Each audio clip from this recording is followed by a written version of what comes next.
Alright, I just finished up with my 320 grit. Now I'm going to go to 400.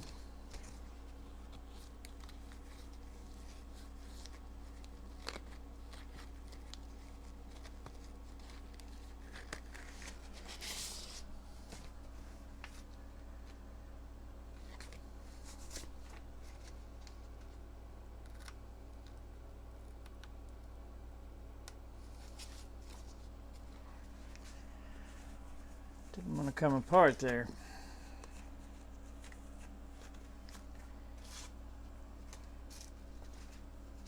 Yeah, I'll do the 400 on both sides. 30 minutes, an hour or so. Then I'm going to go up to 1,000. Then 3,000. And I should be done by then.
I think I'm going to put just a tiny drop of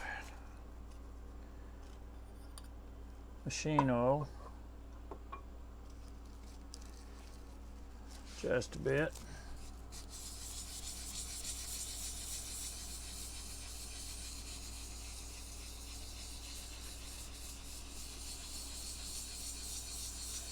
Yep.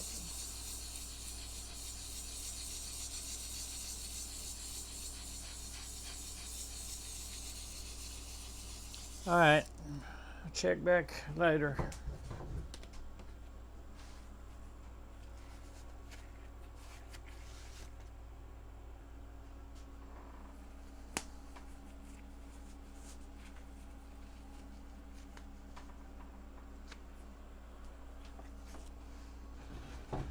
Brought you guys back on my new sheet of 3,000 grit.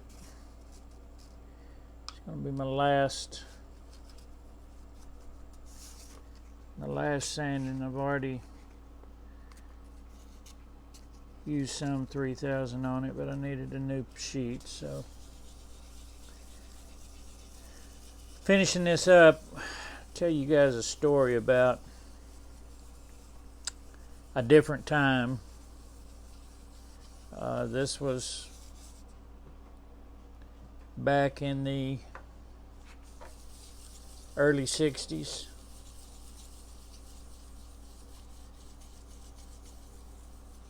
We lived in a little town called Bryant, Bryant, Arkansas.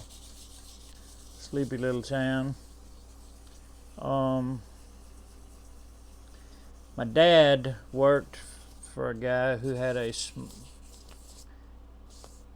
small to mid-size operation. He made furniture frames, and Dad was his foreman. Dad run the shop. I think there was anywhere from 3 to 6 people there.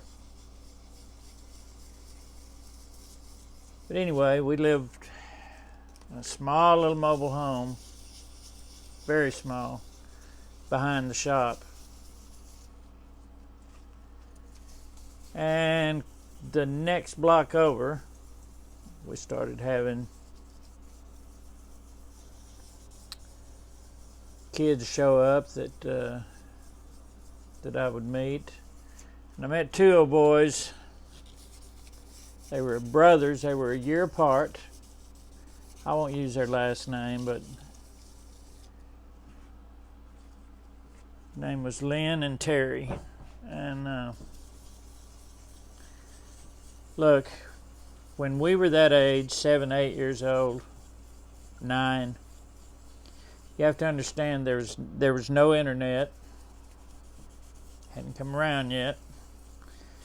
There was at best 2 channels on your TV that you could barely see. Picture was horrible, staticky. Of course it was black and white, if you were fortunate enough to have a small TV. So our time was spent as boys being boys in the woods, playing baseball, playing football. Come a summer thunderstorm and be water running everywhere in the ditches. We were wild horses, and we'd go out and run the ditches. In the summertime, once I left the house of a morning, it was hard to see me until you'd get called in for supper after dark. But anyway, Terry and Lynn, their dad had been previously a cowboy out in New Mexico. And you could see him, you could talk with him, you could look at him, and you instantly knew that he was a cowboy. He wasn't one of these urban cowboys. He was a for real, genuine cowboy. Well, anyway, not having, not sitting all day in front of a TV playing a video game or whatever the case may be, since we didn't have any at the time, we were outside. At 9 years old, my friends and I were camping non-supervised. Like I say, it was a different time. A small southern community. Didn't have to worry about bad men or whatever. We were a pretty bad group of boys. At times, there was as many as 20 of us that ran together, all from the little old town there. Now, this is back in the day that Cold War was going on. Our number one goal was to be prepared for a nuclear war if Russia attacked. And it got pretty hairy. At one time, it was close to war. That's another story for another time. Let me get back to Lynn and Terry. Well, we had always camped a lot together. We had always played a lot together.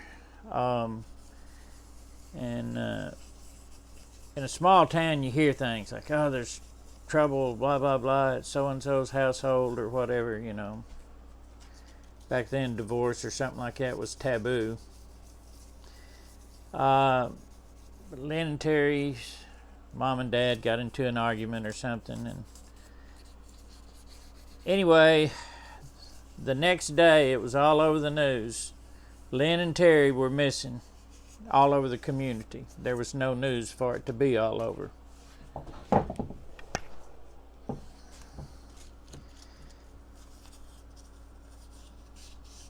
The constable there, Sheriff, I'll just call him Sheriff Gene,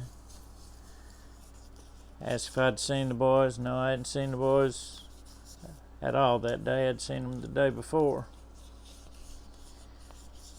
Well, anyway, all at once, cops started coming around, and they've got the boys cornered down under the trestle on the creek.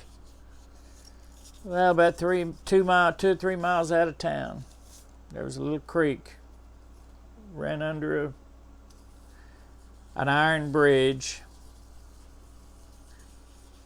and underneath the trestle, the bridge, Lynn and Terry was down there.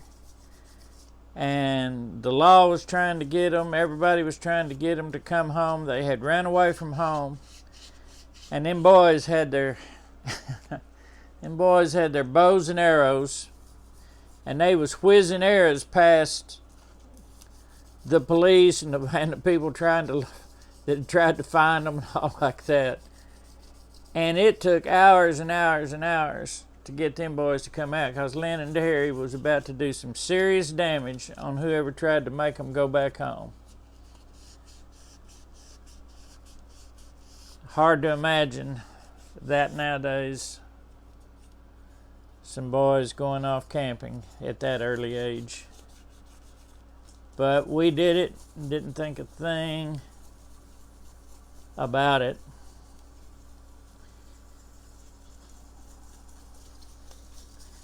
I think I've got to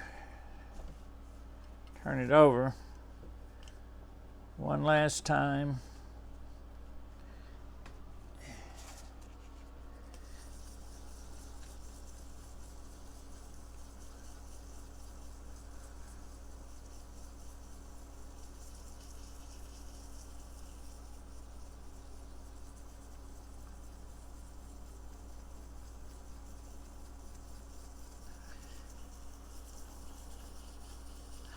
I'm about rubbed out. My arm is about rubbed out.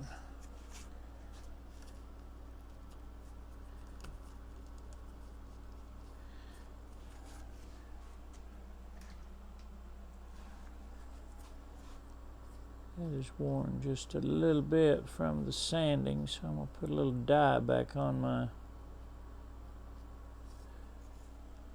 Yeah. See how it looks on the other side.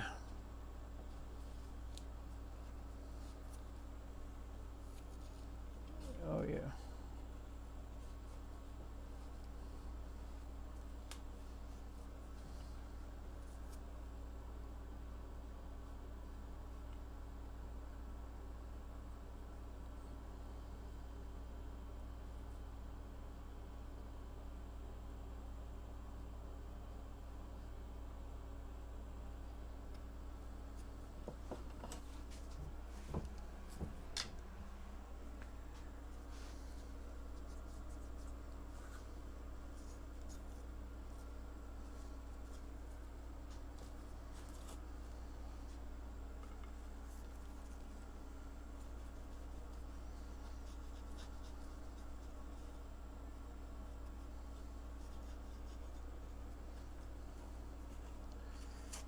That looks, I think, pretty darn good.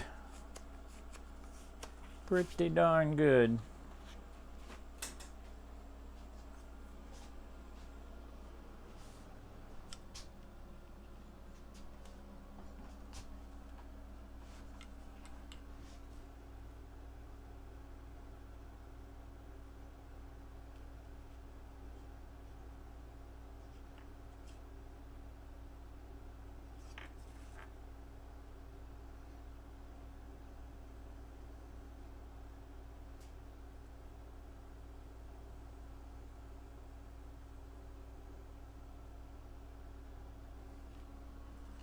Well, okie dokie.